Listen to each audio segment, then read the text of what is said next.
Hey guys, welcome back to my channel.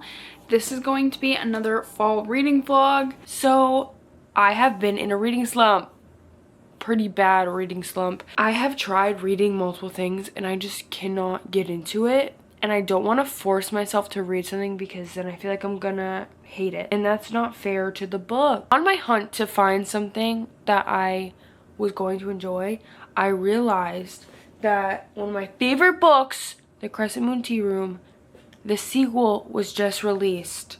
So I started The Witching Moon Manor. I'm 75% in and I'm loving it!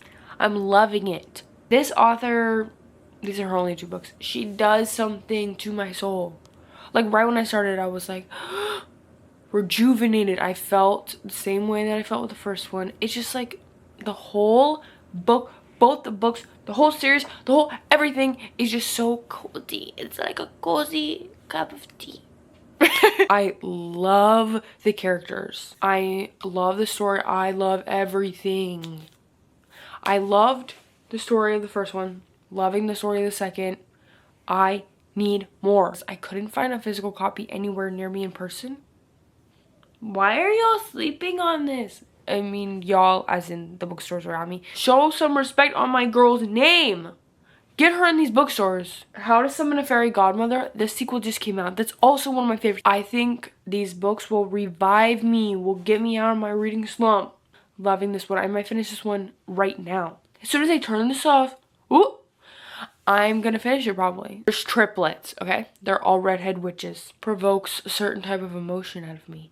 It feels so like nostalgic. It just feels so cozy and so amazing, so warm and so beautiful, and the writing is so good and it's so amazing. Right when I started it, I was like, I am sold. Same way with this. I was like 10-15% in and I was like, I can feel the 5-star knocking on my door. Each sister has their own type of power. The one sister is a word weaver, so she's a writer. The other sister can see the future. There was like a tiny subplot of romance in the first book. This one has a subplot of romance as well. There's like little inkling with each sister.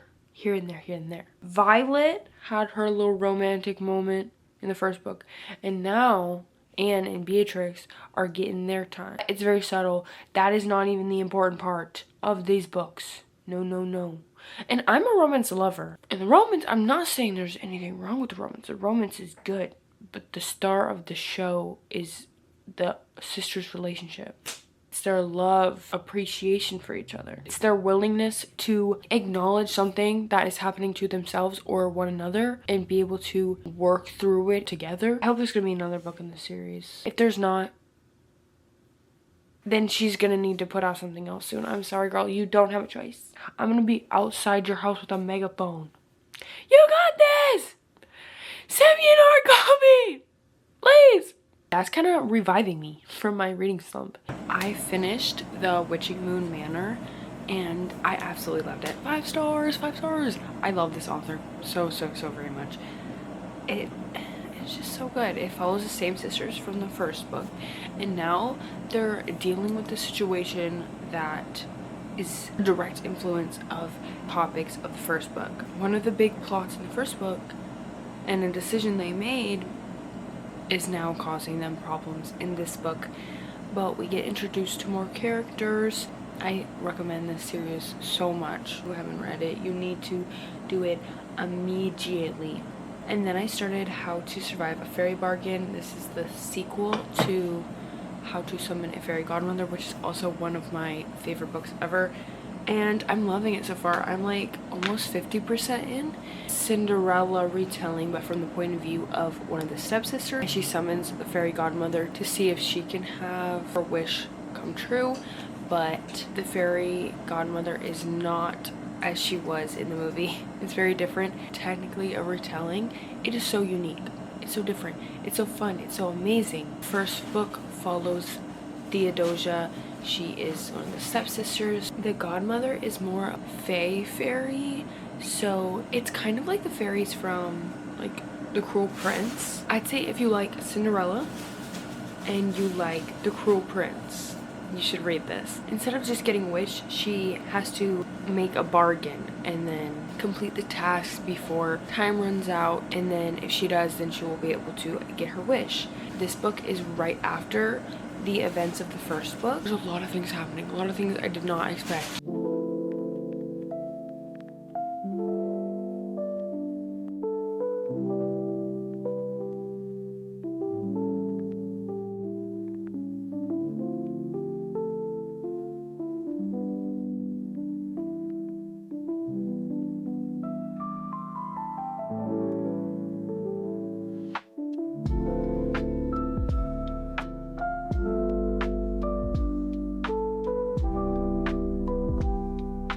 I have a collective book haul. I got these 2 books at Barnes & Noble the other day because they were buy one get one 50% off. So I got Mate by Ellie Hazelwood. I cannot wait to read this. I'm so excited. And then I got If Not For My Baby. This is a new romance book by Kate Golden. She wrote Dawn of Onyx, and I love that series. I think this might be her first romance book. And then I got Grimm and Oro. It's insane. Look at that. Actually so pretty. This is the Oro side and the Grimm side. I am Team Grimm, obviously, but I love the art in here.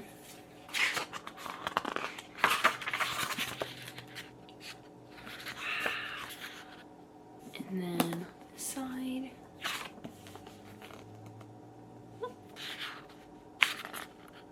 I just got a Fairy Loot package in the mail. This is only my 2nd book from Fairy Loot. This is the 3rd and final book in a series.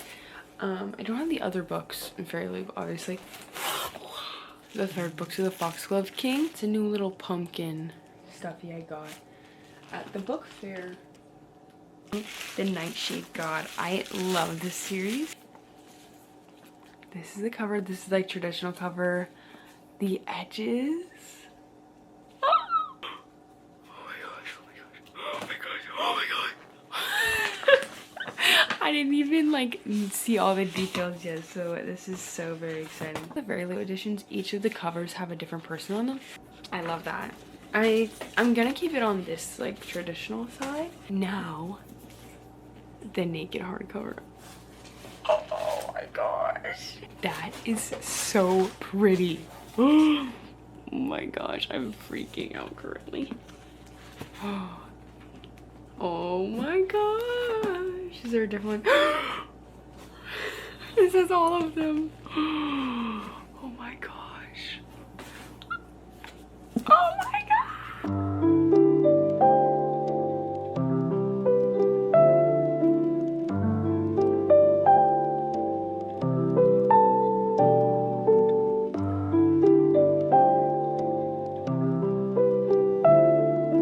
So I actually just started Thirsty. I'm gonna be reading it on my Kindle, so I don't have a physical copy. It's a campy paranormal romance. And it's supposed to be funny. A world where vampires and werewolves and fairies came out and said like, hey, we're all real and magic is real. And now this is years later. And the main character, like an advice show, like people message asking for any type of life advice. His boss is saying that he needs to write about more interesting stuff. Humans having relationships with the paranormal, like vampires and werewolves. People are messaging him about their relationships. I'm gonna DNF Thirsty. That name alone is crazy. I am like 6 chapters in and I just feel like I can't see these characters together. The vampire, he hates this guy. He hates him, and not even like a, oh, enemies to lovers kind of thing. Like, no, like he thinks that he ruined his life and he just like doesn't like him. And he's now like coming back to ruin his life again because the vampire used to date the main character's friend and the main guy convinced her to break up with him. And then now they ran into each other like 5 years later. And now the main guy is attracted to him. The vampire's like, you literally ruined my life. And now the main guy is like just using him to get insight on supernatural people.